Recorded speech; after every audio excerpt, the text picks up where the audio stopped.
আসসালামু আলাইকুম সবাইকে। কেমন আছেন সবাই? আজকে নিয়ে চলে আসলাম রেস্টুরেন্টের চেয়েও বেশি স্বাদের চিকেন স্যুপের রেসিপি নিয়ে। শীত কিংবা গ্রীষ্ম সবসময় এই স্যুপের প্রাধান্য কিন্তু সবার কাছেই থাকে। যে কোনো সময়ে এই স্যুপ কিন্তু যে কোনো মুহূর্তকেই সুন্দর করে তোলে। পুষ্টিগুণে ভরপুর এই চিকেন স্যুপের সহজ একটি রেসিপি আপনাদের সাথে শেয়ার করব। তাহলে আর কথা না বাড়িয়ে চলুন দেখে নিই। চিকেন স্যুপ তৈরি করার জন্য প্রথমে আমি একটি পাত্রের মধ্যে নিয়ে নিয়েছি চিকেনের একটি ব্রেস্ট পিস। আর এই পিসটাকে আমি ভালোভাবে ধুয়ে পরিষ্কার করে নিয়েছি আর মাঝখান থেকে একটু ছুরি দিয়ে চিড়ে নিয়েছি যাতে মশলাগুলো ঢুকে বা তাড়াতাড়ি সিদ্ধ হয়ে যায়। এখন ওর মধ্যে দিয়ে দিব 5 কাপ পরিমাণে পানি। এই পানিতে চিকেন স্টকটাকে সিদ্ধ করে নিব। এখন এর মধ্যে দিয়ে দিচ্ছি কুচি করে রাখা গাজর 1/3 কাপ পরিমাণে।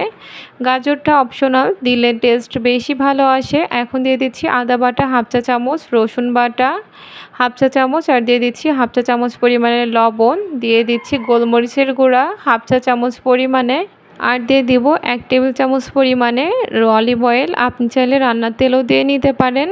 এখন এই সবগুলোকে খুব ভালোভাবে মিশিয়ে দিব, আর মিশিয়ে দিয়ে এখন চুলাটা জ্বালিয়ে দেব এই চিকেনটাকে সিদ্ধ করে নেওয়ার জন্য।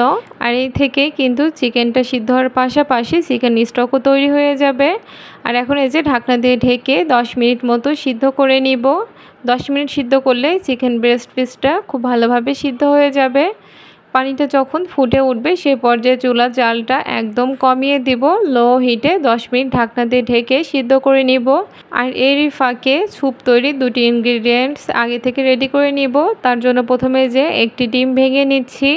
ডিমটাকে অবশ্যই রুম টেম্পারেচারে থাকতে হবে। আর পাশে একটি বোলের মধ্যে নিয়ে নিচ্ছি 2.5 টেবিল চামচ পরিমাণে কর্নফ্লাওয়ার। এখানে আমি 2.5 টেবিল চামচ পরিমাণে নিয়েছি, আর তার মধ্যে এখন অল্প পরিমাণে পানি অ্যাড করে দিব।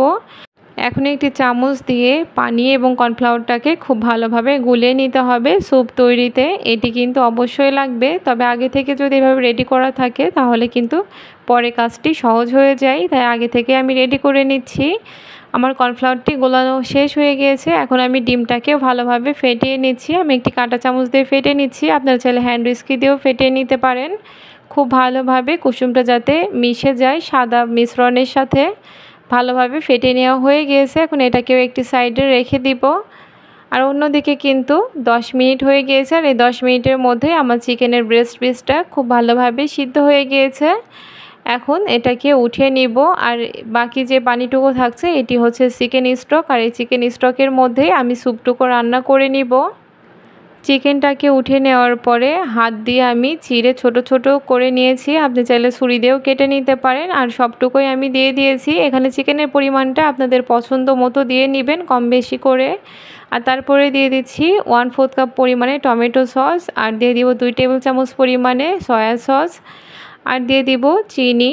এখানে আমি 3 চা চামচ পরিমাণে চিনি দিয়েছি, তবে আপনাদের টেস্ট অনুযায়ী চিনিটা কম বেশি করে নেবেন। এখন এগুলোকে খুব ভালোভাবে একটু নেড়ে মিশিয়ে দিচ্ছি। আর সয়া সস আমি ডার্ক নিয়েছি, এজন্য কিন্তু স্যুপের কালারটা একটু ডার্ক এসেছে। আর লবণ গোলমরিচ এগুলো যেহেতু আমি আগে দিয়েছি তাই এই পর্যায়ে আর ব্যবহার করব না, তবে টেস্টের উপর ডিপেন্ড করে, আপনারা টেস্ট করে কম বেশি করে এই পর্যায়েও দিয়ে নিতে পারেন। আর এখন দিয়ে দিচ্ছি 1 ফালি লেবু বা 1 চা চামচ পরিমাণে লেবুর রস। সব কিছু দেওয়ার পরে 5 মিনিট জাল করে নিয়েছি। আর তারপরে দিয়ে দিচ্ছি কর্নফ্লাওয়ার। কর্নফ্লাওয়ারটা দেওয়ার সময় অনবরত নাড়তে হবে আর দিয়ে মিশিয়ে নিতে হবে, না হলে কিন্তু দলা বেঁধে যেতে পারে।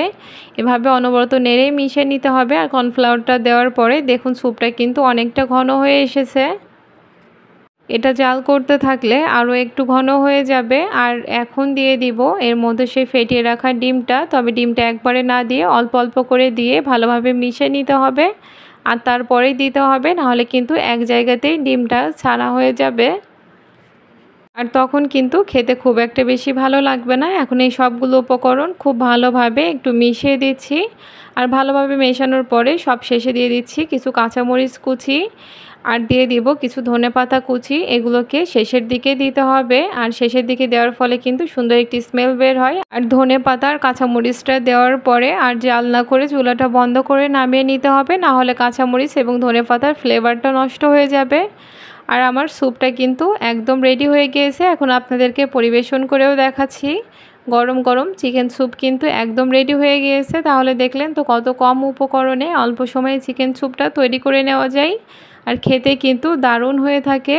আর রেস্টুরেন্টের স্যুপগুলোর কালার সাদা হয়ে থাকে, তবে এখানে আমি ডার্ক সসগুলো ব্যবহার করেছি, তার জন্য কালারটা একটু লালচে এসেছে। এতে কিন্তু টেস্টের কোনো ডিফারেন্স আসেনি, বরঞ্চ খেতে আরও বেশি ভালো লেগেছে। বাসায় একবার হলে এভাবে ট্রাই করে দেখবেন। আর ভালো লাগলে অবশ্যই লাইক কমেন্ট করতে ভুলবেন না। আর যারা আমার চ্যানেলটি সাবস্ক্রাইব করেনি অবশ্যই চ্যানেলটি সাবস্ক্রাইব করে দিবেন, পেজটি ফলো করে দিবেন। সবাইকে আল্লাহ হাফেজ।